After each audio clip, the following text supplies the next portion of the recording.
तो नमस्कार, स्वागत है आप सभी जॉब अभी तक की में। आइए देख लेते हैं विद्यार्थी जीवन से प्रमुख खबरें।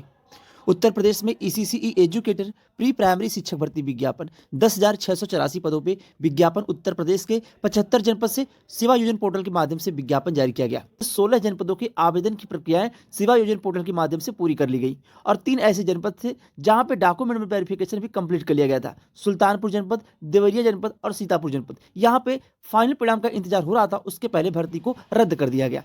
लोगों से भी बताया गया था इस चैनल के माध्यम से, अगर सेवा योजन पोर्टल के माध्यम से कोई भी भर्ती विज्ञापन जारी होता है, चाहे स्पेशल एजुकेटर भर्ती विज्ञापन हो, चाहे ईसीसी एजुकेटर भर्ती विज्ञापन हो या सेवा योजन पोर्टल के माध्यम से कोई भी भर्ती विज्ञापन जारी होता है और आप लोगों से कोई 1 रुपए की भी मांग करे भर्ती विज्ञापन में सिलेक्शन के लिए, तो आप एक भी पैसे दीजिएगा मत। आपसे पहले बताया गया था और वही देखने को भी मिला।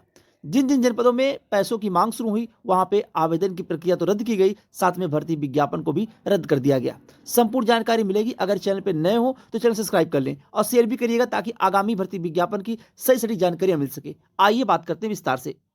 में ईसीसीई एजुकेटर प्री प्राइमरी शिक्षक भर्ती विज्ञापन उत्तर प्रदेश के 75 जनपद में से 16 जनपदों की आवेदन की प्रक्रिया पूरी की गई। आवेदन की प्रक्रिया चली रही थी, उसके पहले नए बजट के अकॉर्डिंग भर्ती विज्ञापन में जो पेमेंट तय किया गया था आउटसोर्सिंग भर्ती की 16,000 से लेकर 18,000 कर दी सरकार ने।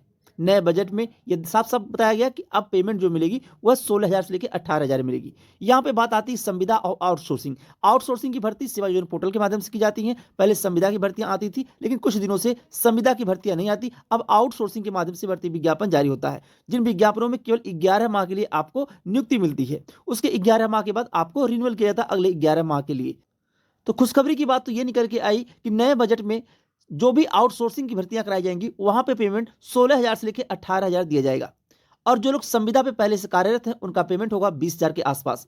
लेकिन उसके पहले ईसीसी एजुकेटर भर्ती विज्ञापन ही रद्द कर दिया गया।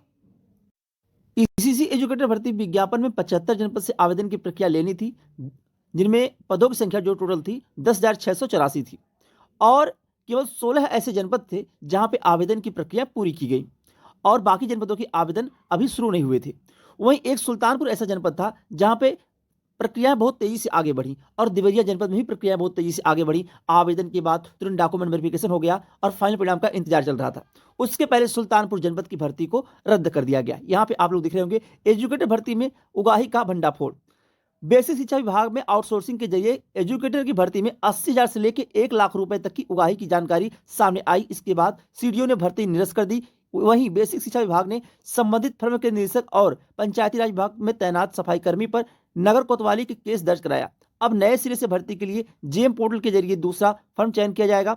प्राथमिक व जूनियर विद्यालय परिषद में संचालित आंगनबाड़ी केंद्र के लिए बेसिक शिक्षा विभाग की ओर से एजुकेटर के 160 पदों पर भर्ती की प्रक्रिया जनवरी 2025 में शुरू की गई। नियुक्ति की जिम्मेदारी गोलाघाट की firm LIC education private limited को दी गई। इस बीच में अफसरों के चहेते सफाईकर्मी विजयपाल सिंह की ओर से नियुक्ति के लिए आवेदकों से 1 लाख रुपए तक की मांग की बात सामने आई। आप लोगों से क्या बताया गया था? कुछ लोगों को लखनऊ बुलाया जा रहा था, 80,000 1 लाख रुपए की मांग हो रही थी। जिन जिन जनपदों में डॉक्यूमेंट वेरिफिकेशन कंप्लीट हुआ था, डॉक्यूमेंट वेरिफिकेशन केवल 3 जनपदों में कंप्लीट हुआ है। एक सुल्तानपुर जनपद था, एक सीतापुर जनपद था और एक देवरिया जनपद था। सीतापुर जनपद में डॉक्यूमेंट वेरिफिकेशन कंप्लीट होने के बाद दोबारा से फॉर्म को रीओपन किया गया। काफी लोग उसके बाद दोबारा आवेदन किए, लेकिन वहां पे ये धांधली का मुद्दा नहीं उठ पाया और सुल्तानपुर में धांधली का भंडाफोड़ हो गया और देवरिया जनपद में भी पैसों की मांग चली थी। लेकिन काफी ऐसे कैंडिडेट थे जो पैसे दिए, कुछ ऐसे थे जो बार बार कमेंट्स मैसेज कर रहे थे कि सर 1 लाख रुपए 80,000 रुपए की मांग हो रही है। आप लोगों से शुरू से बताया जा रहा था कि एक भी पैसे न दीजिएगा, क्योंकि ये भर्ती आपके रिटन एग्जाम के तहत भर्ती को नहीं पूरा किया जाएगा।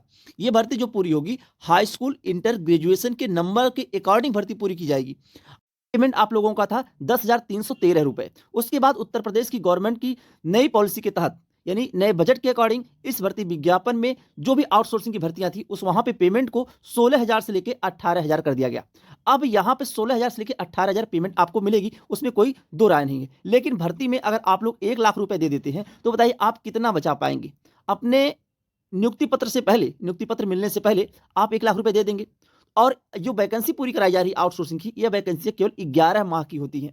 11 माह के बाद आपको निकाल दिया जा सकता है। एजेंसी के अकॉर्डिंग सुल्तानपुर जनपद से ईसीसी एजुकेटर भर्ती विज्ञापन जारी होगा और सभी को आवेदन करना होगा। जो आवेदन पहले कर लिए थे या जो आवेदन नहीं कर पाए थे उन लोगों को दोबारा मौका मिलेगा। और यहाँ पे पूरी भर्ती नहीं कैंसिल की गई है। और बाकी जो जनपद हैं 16 जनपदों में आवेदन की प्रक्रिया शुरू हुई थी पहले, जो चल रही थी लगातार। और आज देर शाम तक, कल आपको बताया गया था कि आज देर शाम तक 1-2 जनपदों का लिंक एक्टिवेट हो जाएगा, तो आप आवेदन कर सकते हैं। वहीं जिन जिन जनपदों में अगर देखा जाए सेवा प्रदाता एजेंसी का चयन हुआ है, बस लिंक एक्टिवेट होना बाकी है। उनमें लखनऊ है, कानपुर और प्रयागराज हो गया, आजमगढ़ हो गया, अंबेडकर नगर हो गया। ये 5 जनपद है जहां का लिंक एक्टिवेट कभी भी हो सकता है। जैसे ही लिंक एक्टिवेट होगा आपको टेलीग्राम चैनल के माध्यम से या यूट्यूब चैनल के माध्यम से जानकारी दे दी जाएगी। अभी जो भर्ती रद्द की गई है, पूरा विज्ञापन रद्द हुआ है, वो केवल सुल्तानपुर जनपद का रद्द हुआ है और किसी भी जनपद का विज्ञापन रद्द नहीं हुआ है। और बाकी जनपदों पर जहां पे आवेदन की प्रक्रिया पूरी कर ली गई है और कुछ जनपदों की आवेदन की प्रक्रिया चल रही है, वो 6 मार्च तक आवेदन की प्रक्रिया चलेगी, यानी आज अंतिम तिथि है। बाकी 1-2 जनपदों के विज्ञापन का लिंक आज देर शाम तक एक्टिवेट कर दिया जाएगा। उन जनपदों में आप आवेदन कर सकते हैं। वहीं बात करें डॉक्यूमेंट वेरिफिकेशन को लेकर, जिन जनपदों की आवेदन की प्रक्रिया कंप्लीट कर ली गई है लेकिन अभी डॉक्यूमेंट वेरिफिकेशन को लेकर नोटिस देखने को नहीं मिली है, तो आप लोग अपना ईमेल आईडी चेक करते रहिए। उसी मेल आईडी के माध्यम से या आपके पास फोन आएगा या आपको टेक्स्ट मैसेज आएगा, तभी आपको यह जानकारी मिल सकेगी क्या आपका शॉर्ट लिस्टिंग में चयन हुआ है डीबी के लिए या नहीं हुआ है। अब बात आती है डॉक्यूमेंट वेरिफिकेशन में कौन कौन सा डॉक्यूमेंट लेके जाना है। अभी जहां जहां पे डॉक्यूमेंट वेरिफिकेशन हुआ है उन जनपदों में हाई स्कूल, इंटर, ग्रेजुएशन हो गया। उसके बाद आपका आय प्रमाण पत्र हो गया, ईडब्ल्यूएस सर्टिफिकेट, अगर आप लोग ईडब्ल्यूएस सर्टिफिकेट सबमिट किए हो अपने फॉर्म में तो वो भी जरूरी है। निवास प्रमाण पत्र हो गया, ये सब प्रमाण पत्र आप अपने पास रख लीजिए। सारे ओरिजिनल कॉपी आपको ले जाना होगा, साथ में 4 से 6 जिराक्स यानी कि फोटो कॉपी भी 4 से 6 प्रति होनी चाहिए और खुद का फोटो हो, तो आपका डॉक्यूमेंट वेरिफिकेशन होगा। अगर आपका शॉर्ट लिस्टिंग में नाम रहेगा तो उसके बाद आपके सारे डॉक्यूमेंट को वापस कर दिया जाएगा और आपके जो जिराक्स यानी फोटो कॉपी होंगे उसको वहां पे सबमिट करना होगा आपको। लेकिन आपको ओरिजिनल और जिराक्स दोनों लेके जाना होगा। और बाकी आप लोग अपना ईमेल आईडी चेक करते रहिए। जैसे नए जनपदों का आवेदन की प्रक्रिया शुरू होगी आपको जानकारी दे दी जाएगी। लेकिन आप लोगों से एक बार फिर कहा जा रहा है, आप एक भी पैसा किसी को ना दीजिएगा, आपकी भर्ती शुद्ध होगी और साफ होगी। किसी भी को कोई भी कितना खासो पैसे की मांग करे कि आपका सिलेक्शन करा देंगे और मेरिट में आपका नाम आ जाएगा, तो वह सब फर्जी है, अफवाह है। यह भी आपको जानकारी दी गई है कि पहले जो आपका पेमेंट था 10,313 रुपए, अब आपका पेमेंट हो चुका है 16,000 से लेकर 18,000 रुपए। तो आप लोग आवेदन अवश्य करिएगा अपने अपने जनपदों में और आप अपने ही जनपद में आवेदन करिए। अगर अन्य जनपदों में आप आवेदन करते भी हैं, आपका डॉक्यूमेंट वेरिफिकेशन होता भी है, तो आगे चल के आपको यानी कि आपकी जो आवेदन है, आवेदन को रद्द कर दिया जाएगा, क्योंकि ये भर्ती उत्तर प्रदेश के 75 जनपद से है। और लोगों को कमेंट्स वगैरह मैसेज आ रहे थे क्या अपने जनपद में आवेदन करें या अन्य किसी भी जनपद में आवेदन कर सकते हैं। देखिए, आप अपने जनपद के अलावा अगर किसी और जनपद में आवेदन करते हैं तो आपका शॉर्ट लिस्टिंग में नाम भी आएगा। उसके बाद डॉक्यूमेंट वेरिफिकेशन के बाद आपको फाइनल परिणाम में नाम नहीं आएगा, क्योंकि आपको बाहर कर दिया जाएगा। क्यों बाहर कर दिया जाएगा? उसका एक कारण ये है कि ये भर्ती उत्तर प्रदेश में 75 जनपदों में अलग अलग जनपद की भर्ती का विज्ञापन जारी किया गया है, तो आप केवल अपने ही जनपद से आवेदन कर सकते हैं। अभी तक की अपडेट यही है कि स्पेशल एजुकेटर भर्ती विज्ञापन और ईसीसी एजुकेटर भर्ती विज्ञापन, ये दोनों विज्ञापन अलग अलग विज्ञापन, दोनों में एलिजिबल। बाकी आप लोगों को यह भी जानकारी दी गई थी कि उत्तर प्रदेश में 2 विज्ञापन जारी हुए हैं आउटसोर्सिंग के माध्यम से। एक ईसीसी एजुकेटर भर्ती विज्ञापन 11 माह का, एक स्पेशल एजुकेटर भर्ती विज्ञापन है 11 माह के लिए। ये दोनों विज्ञापनों में योग्यताएं अलग अलग है। स्पेशल एजुकेटर भर्ती विज्ञापन में हाई स्कूल, इंटर और ग्रेजुएशन के बाद बीएड होना चाहिए और टेट सीटेट होना चाहिए, तभी आप आवेदन कर सकते हैं स्पेशल एजुकेटर भर्ती विज्ञापन में। लेकिन ईसीसी एजुकेटर भर्ती विज्ञापन में आवेदन वही कर सकता है, यहाँ पे बीएड नहीं मांगा गया है, ना टेट ना सीटेट मांगा गया है, केवल गृह विज्ञान सब्जेक्ट अगर आपका ग्रेजुएशन में है तो आप आवेदन कर सकते हैं। किन्हीं किन्हीं जनपदों में 18 से 40 वर्ष उम्र सीमा रखी गई है और किसी किसी जनपदों में 21 वर्ष से लेकर 40 वर्ष उम्र सीमा रखी गई है। बाकी अभी तक की यही अपडेट थी और जैसे ही नए जनपदों का लिंक एक्टिवेट होता है, आवेदन की प्रक्रिया चलती है, आपको इस चैनल के माध्यम से जानकारी दे दी जाएगी। आप चैनल को सब्सक्राइब कर लीजिए और शेयर भी करिएगा। बहुत बहुत धन्यवाद। जय हिंद।